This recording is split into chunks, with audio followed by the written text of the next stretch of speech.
आम्हाला एकट्याला घाबरता का तुम्ही? आम्हाला एकट्याला घाबरता का तुम्ही? क्या बात. मी बायकोला सांगताना सांगितलंय हे बघ, आलो तर तू गेलो तर समाजाचा कुंकूपासून तयार आहे. वाह जरांगे साहेब. अजित पवार साहेब मुख्य उपमुख्यमंत्री तुमच्या पक्षाचे आहेत, त्याला जरा समज द्या.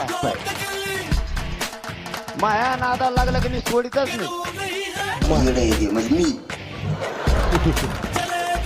त्याला काय आता घुमून टाकून त्याला म्हणजे मला तिथं मोबाईल ठरवून येते त्याला घुमून टाकायचं.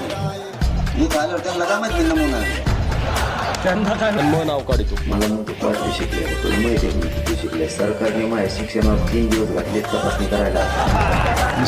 मग त्याला कोणाला रस्त्यावर येत त्याला म्हणा 7 कोटी रुपये म्हणलं खर्च आला. अरे का वावर घेतलं की अडपटा येडपटा. उद्योग बघ मला